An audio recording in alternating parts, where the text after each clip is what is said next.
அனைவருக்கும் வணக்கம். Welcome to Vaigai academy. Tamil Nadu அரசு வருவாய் மற்றும் பேரிடர் மேலாண்மை துறை, சுருக்கமாக வருவாய்த்துறை அப்படின்னு சொல்லுவாங்க, ரெவன்யூ டிபார்ட்மெண்ட். இந்த ரெவன்யூ டிபார்ட்மெண்ட்டில் வில்லேஜ் அசிஸ்டன்ட் வேக்கன்சி நிறைய உருவாகிருக்கு. கிராம உதவியாளர், அதாவது கிராம நிர்வாக அலுவலர் இருக்காங்க இல்லையா, விஓஓ, வில்லேஜ் அட்மினிஸ்ட்ரேட்டிவ் ஆஃபீஸர், அவங்களுடைய அசிஸ்டன்ட். இந்த வேக்கன்சி பார்த்தீங்கன்னா தமிழ்நாடு முழுக்க நிறைய வேக்கன்சிஸ் உருவாகிருக்கு. காரணம் என்ன அப்படின்னா, கடந்த 2 வருஷமாக இந்த வேக்கன்சிஸ் எதுவுமே ஃபில் பண்ணவே கிடையாது. தமிழ்நாடு முழுக்க இந்த கிராம உதவியாளர்கள் நிறைய பேர் இந்த 2 வருடத்தில் ரிட்டையர்மெண்ட், அதாவது பணி ஓய்வு பெற்றுட்டாங்க. அது எல்லாமே பார்த்தீங்கன்னா வேக்கன்சி, காலி பணியிடமாக தான் இருக்குது. கடந்த 2 வருஷத்துக்கு முன்னாடி இந்த வில்லேஜ் அசிஸ்டன்ட் கிராம உதவியாளருக்கான நோட்டிஃபிகேஷன் வெளியிட்டாங்க. ஆன்லைன்லேயே அப்ளிகேஷன் போட்டாங்க. எழுத்து தேர்வு, இன்டர்வியூ அப்படின்னு வச்சு இந்த கிராம உதவியாளர்களை செலக்ட் பண்ணாங்க. அதே போல் தமிழ்நாடு முழுக்க நிறைய எண்ணிக்கையில் உருவாகி இருக்கக்கூடிய இந்த கிராம உதவியாளர் வில்லேஜ் அசிஸ்டன்ட் காலி பணியிடங்களை நிரப்புறதுக்கு கவர்மெண்ட் முடிவு பண்ணியிருக்கிறாங்க. அதுக்கு முன்னாடி அதற்கான ஒரு வழிகாட்டு நெறிமுறையை அரசாணையா, அதாவது கவர்மெண்ட் ஜிஓவா வெளியிட்டிருக்கிறாங்க. அந்த அரசாணையை பற்றி தான் நம்ம பார்க்க போகிறோம். இந்த அரசாணை பார்த்தீங்க அப்படின்னா கடந்த 4ஆம் தேதி, அதாவது 2025 ஜூன் 4ஆம் தேதி தான் இந்த அரசாணை வெளியிட்டிருக்கிறாங்க. கடந்த 2 வருஷத்துக்கு முன்னாடி செலக்ட் பண்ணாங்க இல்லையா, அப்போ இருந்த ரூல்ஸ் அண்ட் ரெகுலேஷன்ஸ் வேற. இப்போ அதை கொஞ்சமாக சேஞ்ச் பண்ணியிருக்கிறாங்க. இப்போ என்ன சொல்லியிருக்கிறாங்களோ அதன்படி தான் இந்த செலெக்ஷன் நடக்கும். அதனால் இந்த ஜிஓ ரொம்ப ரொம்ப முக்கியமானது. இதில் என்ன வழிகாட்டு நெறிமுறைகள் சொல்லியிருக்கிறாங்க அப்படின்றத கவனமாக பார்த்துக்கங்க. இதில் என்ன எலிஜிபிலிட்டி, அதாவது எஜுகேஷனல் குவாலிஃபிகேஷன், நீங்கள் என்ன படிச்சிருக்கணும், என்ன தகுதி இருக்கணும், இந்த மாதிரியான நிறைய விஷயங்கள் இதில் கொடுத்துருக்காங்க. இதை கவனமாக பாருங்கள். இதற்கு அடுத்து இன்னும் சில நாட்கள்லேயே இந்த கிராம உதவியாளர் வில்லேஜ் அசிஸ்டன்ட்டுக்கான நோட்டிஃபிகேஷன் வெளியிடுவாங்க. அதற்கு விண்ணப்பிக்கிறதுக்கு தயாராக இருங்க. இந்த ஜிஓல என்ன சொல்லியிருக்காங்க அப்படின்னா, கிராம உதவியாளர் நியமனம் திருத்தப்பட்ட வழிகாட்டு நெறிமுறைகள் அப்படின்னு சொல்லிட்டு ஆணை வெளியிட்டிருக்கிறாங்க. இது 4/6/2025 அரசாணை எண் 312 வருவாய் மற்றும் பேரிடர் மேலாண்மை துறையில் வெளியிட்டிருக்கிறாங்க. இந்த ஜிஓல எதை பற்றி சொல்லியிருக்காங்க அப்படின்னா, ஃபர்ஸ்ட் எடுத்தோம்னா இந்த பார்வையில் ஒரு 6 அரசாணை கொடுத்துருக்காங்க இல்லையா, இந்த 6 அரசாணையிலையும் எதை பற்றி சொல்லியிருக்கிறோம் அப்படின்றத பற்றி சொல்லியிருக்கிறாங்க. அடுத்து இந்த கிராம உதவியாளர் வில்லேஜ் அசிஸ்டன்ட் தெரிவு முறைக்கான எலிஜிபிலிட்டி, தகுதிகள் என்னென்ன இருக்கு அப்படி சொல்லிட்டு பார்க்கலாம். ஃபர்ஸ்ட் பாத்தீங்க அப்படின்னா கல்வி தகுதி, தமிழ்நாடு அரசு தேர்வுகள், இடைநிலைப்பள்ளி இறுதி வகுப்பு சான்றிதழ் தேர்வில், அதாவது எஸ்எஸ்எல்சி, சரிங்களா, அதாவது 10வது படிச்சிருக்கணும். அந்த 10வது பார்த்தீங்க அப்படின்னா தமிழ் ஒரு பாடமாக கற்றுக்கொண்டு தேர்வு எழுதப்பட்டிருக்க வேண்டும். நீங்கள் தமிழ் மீடியத்தில் தான் படிச்சிருக்கணும். 10வது கண்டிப்பாக படிச்சிருக்கணும். மதிப்பெண் பட்டியல் கட்டாயம் சமர்ப்பிக்கப்பட வேண்டும். மார்க் ஷீட் கண்டிப்பாக நீங்கள் கொடுக்கணும். ஆக மொத்தம் 10வது நீங்கள் படிச்சிருக்கணும், தமிழ் மீடியத்தில் படிச்சிருக்கணும், மார்க் ஷீட் வச்சிருக்கணும். இது வச்சிருந்தீங்க அப்படின்னா உங்களுக்கான மதிப்பெண் 10 மதிப்பெண் வழங்கப்படும் அப்படின்னு சொல்றாங்க. அடுத்து பார்த்தீங்க அப்படின்னா மிதிவண்டி இருசக்கர வாகனம் ஓட்டும் திறன் இருக்கணும் அப்படின்னு சொல்றாங்க. இருசக்கர மோட்டார் வாகன ஓட்டும் உரிமம் வைத்திருப்பேன். தேர்வு நடத்த தேவையில்லை. உங்ககிட்ட லைசன்ஸ் இருந்துச்சு அப்படின்னா இதற்கான தெரிவு முறை இருக்காது. உங்களுக்கு 10 மதிப்பெண் வழங்கப்படும். உங்ககிட்ட லைசன்ஸ் இல்லை அப்படின்னா மிதிவண்டி அல்லது இருசக்கர மோட்டார் வாகனம் ஓட்டும் திறன் இருப்பின் தேர்வு மூலம் கண்டறியப்பட வேண்டும். உங்களை இருசக்கர வாகனத்தை ஓட்ட வச்சு நீங்கள் கரெக்டாக ஓட்டுறீங்களா அப்படின்றத பார்த்துட்டு உங்களுக்கான மதிப்பெண் வழங்கப்படும். மூன்றாவதாக பார்த்தீங்க அப்படின்னா வாசித்தல் மற்றும் எழுதும் திறன். வாசிக்கும் திறனுக்கான தேர்வு தமிழில் நடக்கும். உங்களுக்கு கிட்ட ஒரு பேராகிராஃப் கொடுத்து அதை வாசிக்க சொல்லுவாங்க. எழுதும் திறனுக்கான தேர்வு அதுவும் தமிழ் தான். நேர்காணல் காணும் குழுவின் முன் வாசித்திட மற்றும் எழுதிட வேண்டும். இந்த எழுத்து தேர்வும் வாசித்தல் திறன் தேர்வும் பார்த்தீங்க அப்படின்னா இன்டர்வியூ அப்போ உங்களுக்கு நடத்தப்படும். இதற்கான மதிப்பெண் பார்த்தீங்க அப்படின்னா 30 மதிப்பெண் வழங்கப்படும் அப்படின்னு சொல்றாங்க. நெக்ஸ்ட் 4வது பார்த்தீங்க அப்படின்னா வசிப்பிடம், நேட்டிவ் ரெசிடென்ட் அப்படின்னு சொல்றாங்க. தற்போதைய முகவரி சான்றுடன் உறுதிப்படுத்தப்பட வேண்டும். சம்பந்தப்பட்ட கிராமத்தில் வசிப்பவராக இருத்தல் வேண்டும்.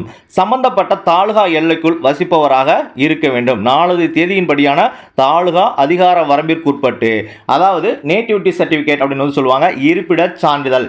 இந்த இருப்பிட சான்றிதழ் நீங்க எந்த தாலுகாவில் எந்த வில்லேஜுக்கு நீங்க அப்ளை பண்றீங்களோ அந்த வில்லேஜை சார்ந்தவராக இருக்கணும். அப்படி இல்லைன்னா அந்த தாலுகாவை சார்ந்தவராக இருக்கணும். நீங்க வேற ஒரு தாலுகாவில் வசிச்சுக்கிட்டு இன்னொரு தாலுகாவில் இருக்கக்கூடிய வேகன்சிக்கு நீங்க அப்ளை பண்ணக்கூடாது. அதனால பாத்தீங்க அப்படின்னா உங்களுடைய ரேஷன் கார்டு, ஆதார் கார்டுலாம் கரெக்டாக இப்பயே அட்ரஸ் சேஞ்ச் ஏதாவது பண்ணணும் அப்படின்னா அதெல்லாம் கரெக்டாக பண்ணி வச்சுக்கோங்க. பண்ணி வச்சுட்டு கரெக்டாக அந்த தாலுகா அந்த வில்லேஜில் முகவரி இருக்கிற மாதிரி வச்சுக்கோங்க. அதுக்கப்புறம் நேட்டிவிட்டி சர்டிஃபிகேட் அப்ளை பண்ணி அதை வாங்கிட்டு இங்கே பண்ணலாம். இதற்கான மதிப்பெண் பார்த்தீங்க அப்படின்னா அதாவது சம்பந்தப்பட்ட கிராமத்தில் வசிப்பவராக இருந்தால் 35 மதிப்பெண். அதாவது நீங்கள் வந்து ஒரு வில்லேஜில் அப்ளை பண்ணுறீங்க, அந்த வில்லேஜை சார்ந்தவராகவே நீங்கள் இருந்தீங்கன்னா உங்களுக்கு வந்து 35 மதிப்பெண். அல்லது அந்த வில்லேஜ் கிடையாது, ஆனால் அந்த தாலுகாவில் நான் வசிக்கிறேன் அப்படின்னா உங்களுக்கான மதிப்பெண் வந்து 30 மதிப்பெண் வந்து வழங்கப்படுகிறது. 5வது வந்து பார்த்தீங்க அப்படின்னா இன்டர்வியூ, நேர்காணல் வந்து நடத்துகிறாங்க. பின்வரும் 3 அதிகாரிகளை கொண்ட குழுவினால் நேர்காணல் நடத்தப்படும். ஒன்று வந்து வருவாய் கோட்டாட்சியர், ஆர்டிஓ அப்படின்னு சொல்லுவாங்க, சரிங்களா, ரெவன்யூ டிவிஷனல் ஆஃபீஸர் அல்லது சப் கலெக்டர். சில இடத்துல வந்து பார்த்திங்க அப்படின்னா ஆர்டிஓக்கு பதிலாக சப் கலெக்டர் வந்து இருப்பாங்க. அது 2வது வந்து பார்த்திங்க அப்படின்னா வட்டாட்சியர், தாசில்தார். 3வது வந்து பார்த்திங்க அப்படின்னா பிற தனி வட்டாட்சியர், அதாவது சமூக பாதுகாப்பு திட்டம், சோசியல் செக்யூரிட்டி ஸ்கீம் அப்படின்னு சொல்லுவாங்க, சரிங்களா, ட்ரிபிள்ஸ் தாசில்தார் அப்படின்னு வந்து சொல்லுவாங்க. அல்லது நெடுஞ்சாலை, சிப்காட்டு, நிலவரி திட்டம், இந்த மாதிரி ஸ்பெஷல் தாசில்தார் வந்து இருப்பாங்க. இந்த மாதிரி ஒவ்வொரு செக்ஷன்லையும் ஸ்பெஷல் தாசில்தார் வந்து இருப்பாங்க. இவங்க மூலமாக வந்து உங்களுக்கான நேர்காணல் தேர்வு வந்து நடத்தப்படும் அப்படின்னு வந்து சொல்லிட்டாங்க. ஒன்று வந்து ஆர்டிஓ ஆர் சப் கலெக்டர், 2வது தாசில்தார், 3வது ஸ்பெஷல் தாசில்தார். இந்த குழுவினரால் உங்களுக்கு வந்து இன்டர்வியூ நடத்தப்படும். அந்த இன்டர்வியூவில் உங்களுக்கான மதிப்பெண் வந்து பார்த்தீங்க அப்படின்னா 15 மதிப்பெண்கள் அப்படின்னு வந்து கொடுத்துருக்குறாங்க. நெக்ஸ்ட் வந்து பார்த்தீங்க அப்படின்னா நிறைய விதிமுறைகள் வந்து கொடுத்துருக்காங்க. அதில் வந்து ஒன்று, விண்ணப்பதாரர்கள் நேர்காணலில் கலந்து கொள்வதற்கு முன்பாக அவர்களது தகுதி குறித்த சான்றிதழ்கள் சமர்ப்பிக்கப்பட வேண்டும் அப்படின்னு வந்து கொடுத்துருக்காங்க. 2வதா, நேர்காணலில் கலந்து கொள்ளும் விண்ணப்பதாரர்களுக்கு நேர்முக தேர்வு குழுவில் உள்ள தலைவர் உள்ளிட்ட அனைத்து உறுப்பினர்கள் விண்ணப்பதாரரின் செயல்பாட்டிற்கு ஏற்ப தனித்தனியே மதிப்பெண்கள் வழங்கப்பட வேண்டும். அதன்படி வழங்கப்பட்ட மதிப்பெண்களின் சராசரி கணக்கிடப்பட்டு நேர்முக தேர்வில் பெற்ற மதிப்பெண்களாக எடுத்துக்கொள்ளப்படும். அதாவது உங்களுக்கு வந்து 15 மார்க் அப்படின்னா அந்த 15 மார்க்கையும் இப்போ 3 பேர் உட்காந்துருக்காங்கன்னா 3 பேர் தனித்தனியாக மார்க் போடுவாங்க. ஒருத்தர் 10 மார்க் போடலாம், ஒருத்தர் 15 மார்க் போடலாம், ஒருத்தர் 4 மார்க் போடலாம். ஆக மொத்தம் இந்த 3 பேருடைய மதிப்பெண்களையும் கூட்டி சராசரி பார்த்து அதில் என்ன மார்க் வருதோ அதுதான் உங்களுடைய மார்க் அப்படின்னு வந்து சொல்கிறாங்க.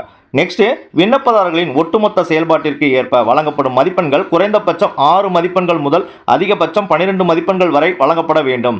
எக்காரணத்தை கொண்டும் எந்த ஒரு விண்ணப்பதாரருக்கும் 12 மதிப்பெண்களுக்கு அதிகமாகவோ அல்லது 6 மதிப்பெண்களுக்கு குறைவாகவோ வழங்கப்படக்கூடாது அப்படின்னு சொல்லிட்டாங்க. மொத்தம் 15 மார்க் அப்படின்னா மினிமம் 6 மார்க்காவது கொடுக்கணும். அதுக்கு கீழே வந்து 5 மார்க், 4 மார்க், 3 மார்க்லாம் கொடுக்கக்கூடாது. அதே போல் அதிகபட்சமாக 12 மார்க் வரைக்கும் கொடுக்கலாம். 12 மார்க்குக்கு மேலே 13, 14, 15லாம் கொடுக்க முடியாது அப்படின்னு வந்து சொல்கிறாங்க. நெக்ஸ்ட் வந்து பார்த்தீங்க அப்படின்னா தகுதி பெற்ற அனைத்து விண்ணப்பதாரர்களுக்கும் விடுதலின்றி நேர்காணல் நடத்தப்பட வேண்டும். நேர்காணலில் கலந்து கொள்ளாத விண்ணப்பதாரர்களை தேர்வு செய்யக்கூடாது. இன்டர்வியூவில் கண்டிப்பாக வந்து கலந்துக்கணும். இன்டர்வியூவில் கலந்துக்காத எந்த ஒரு நபரையும் தேர்வு செய்ய மாட்டாங்க.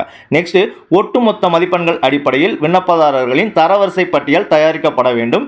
நேர்காணலில் தேர்வு பெற்றவர்களில் ஒன்றுக்கு மேற்பட்டோர் சமமான மதிப்பெண்களை பெற்று ஒரே தரவரிசையில் இடம்பெறும் நிலையில் சம்பந்தப்பட்ட கிராமத்தில் வசிப்பவர்களுக்கு முன்னுரிமை அளிக்கப்பட வேண்டும்.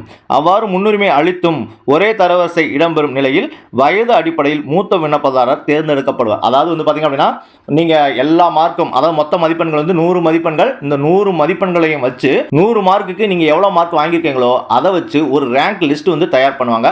அந்த ரேங்க் லிஸ்ட்டில் நீங்கள் வருவீங்க. அந்த ரேங்க் லிஸ்ட்டில் ஒன்றுக்கு மேற்பட்ட நபர்கள், இப்போ 3 பேர் 4 பேர் ஒரே மாதிரி ரேங்க் வந்து எடுத்திருந்தாங்க அப்படின்னா ஃபஸ்ட்டு முன்னுரிமை யார் கொடுப்பாங்க? எந்த வில்லேஜில் வேகன்சி இருக்கோ அந்த வில்லேஜில் யார் வசிக்கிறாங்களோ அவங்களுக்கு முன்னுரிமை வந்து கொடுப்பாங்க.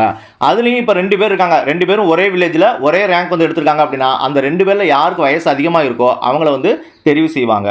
அடுத்து என்ன சொல்றாங்க அப்படின்னா விண்ணப்பதாரர் SSLC தேர்வு எழுதி தேர்ச்சி அடைந்திருந்தாலும் அல்லது தேர்ச்சி அடையவில்லை என்றாலும் முழு மதிப்பெண் வழங்கப்பட வேண்டும். நீங்கள் வந்து 10th பாஸ் பண்ணியிருந்தாலும் பாஸ் பண்ணலன்னாலும் சரிங்களா, ஃபெயில் ஆகியிருந்தாலும் நீங்கள் மார்க் ஷீட் வச்சுருந்தீங்கன்னா அதற்கான முழு மதிப்பெண்கள் வந்து வழங்கப்படணும் அப்படின்னு வந்து சொல்கிறாங்க. விண்ணப்பதாரர் ஓட்டும் உரிமம் வைத்திருந்தாலும் அல்லது இருசக்கர வாகனம் ஓட்டும் திறன் பெற்றிருந்தாலும் முழு மதிப்பெண் வழங்கப்பட வேண்டும். நீங்கள் லைசன்ஸ் வச்சிருந்தாலும் உங்களுக்கு ஃபுல் மார்க் கிடைக்கும். இல்லை நீங்கள் கரெக்டாக ஓட்டி காமிச்ச அதில் வந்து கரெக்டாக ஓட்டினீங்கனாலும் உங்களுக்கு வந்து முழு மதிப்பெண்கள் வந்து வழங்கப்படும். விண்ணப்பதாரரின் வாசிக்கும் மற்றும் படிக்கும் திறனுக்கேற்ப மட்டுமே மதிப்பெண்கள் வழங்கப்பட வேண்டும். அதாவது நீங்கள் வாசிக்கிறது எழுதுறதுல வந்து பார்த்தீங்க அப்படின்னா காம்ப்ரமைஸ் வந்து கிடையாது. நீங்கள் கரெக்டாக வாசித்தாதான் மார்க். அப்போ இது வந்து ரொம்ப முக்கியமான பாயிண்ட் சரிங்களா. மற்றதெல்லாம் உங்களுக்கு வந்து முழு மதிப்பெண்கள் போடுறதுக்கு வாய்ப்பு இருக்குது. இந்த இடத்துல நீங்கள் எழுத்து பிழையின்றி எழுதணும். எழுத்து பிழையின்றி சரியான உச்சரிப்புடன் வாசிக்கும் திறன் வந்து பெற்றிருக்கணும். அடுத்து வந்து கிராம உதவியாளர் நியமனம் தொடர்பான அறிவிப்புகள் முறையாக உரிய வழிமுறைகளின்படி வெளியிடப்பட்டுள்ளதை சம்பந்தப்பட்ட மாவட்ட ஆட்சியர்கள் மேற்பார்வையிடல் வேண்டும். அதாவது நோட்டிஃபிகேஷன் விடுறாங்க இல்லையா, அந்த நோட்டிஃபிகேஷன் வந்து சரியாக விடுறாங்களா, அதற்கான அந்த விதிமுறைகள் ரூல்ஸ் அண்ட் ரெகுலேஷன்ஸ் எல்லாமே வந்து கரெக்டாக வந்து போட்டிருக்காங்களா, அந்த தெரிவுக்கான தகுதிகள் எலிஜிபிலிட்டி வந்து கரெக்டாக போட்டிருக்காங்களா, இதெல்லாம் வந்து மாவட்ட ஆட்சியர்கள் டிஸ்ட்ரிக்ட் கலெக்டர் வந்து மேற்பார்வையிட வேண்டும் அப்படின்னு வந்து சொல்கிறாங்க. நெக்ஸ்ட்டு கிராம உதவியாளர் பணியிடங்களுக்கான தேர்வு முறை வந்து உரிய வழிமுறைகளை பின்பற்றி நடைபெற்றுள்ளதை அந்தந்த மாவட்ட ஆட்சியர் உறுதி செய்த பின்னர் தேர்வு முடிவுகள் சம்பந்தப்பட்ட மாவட்ட ஆட்சியரக இணையதளத்தில் வெளியிடப்படும். அதாவது எல்லா செலெக்ஷன் முடிஞ்சதுக்கப்புறம் எல்லாமே கரெக்டாக ப்ரொசீஜர் படி கரெக்டாக தான் நடந்திருக்கா அப்படின்றத செக் பண்ணிவிட்டு கடைசியாக மாவட்ட ஆட்சியர் ஓகே அப்படின்னு சொன்னால் தான் அந்த தேர்வு முடிவுகள் வந்து வெளியிடப்படணும். அதுவும் அந்தந்த மாவட்ட அரசு இணையதளத்தில் வெளியிடப்படணும் அப்படின்னு வந்து சொல்கிறாங்க. அடுத்து கிராம உதவியாளர் தேர்வு முடிவுகள் சம்பந்தப்பட்ட மாவட்ட ஆட்சியரக இணையதளங்களில் வெளியிடப்பட்டுள்ளதை மாவட்ட ஆட்சியர் உறுதி செய்து கொள்ள வேண்டும் அப்படின்னு வந்து சொல்கிறாங்க. மேற்கூறிய வழிமுறைகளிலிருந்து விதிமீறல்கள் ஏதேனும் ஏற்படும் நிலையில் நடைமுறையை மீறிய அனைத்து அலுவலர்கள் மீதும் தகுதி வாய்ந்த உயர் அலுவலர்களால் துறை ஒழுங்கு நடவடிக்கை எடுக்கப்பட வேண்டும். சொன்னாங்க இல்லையா, மேலே வந்து நம்ம சொன்னோம் இல்லையா, இந்த ரூல்ஸ் அண்ட் ரெகுலேஷன்ஸ் எல்லாமே கரெக்டாக வந்து ஃபாலோ பண்ணணும். அப்படி ஃபாலோ பண்ணல அப்படின்னா சம்மந்தப்பட்ட அந்த அரசு அலுவலர் மீது துறை ரீதியான டிபார்ட்மெண்ட் ரீதியான நடவடிக்கை ஒழுங்கு நடவடிக்கை வந்து எடுக்கப்படும் அப்படின்னு வந்து சொல்கிறாங்க. மேற்கண்ட ஆணைகளை செயல்படுத்த அனைத்து மாவட்ட ஆட்சியர்களுக்கும் விரிவான அறிவுறுத்தல்களை வழங்குமாறு கூடுதல் தலைமைச் செயலாளர் வருவாய் நிர்வாக ஆணையர் கேட்டுக்கொள்ளப்படுகிறார்கள் அப்படின்னு சொல்லிட்டு இந்த அரசாணையில் வந்து சொல்லியிருக்கிறாங்க.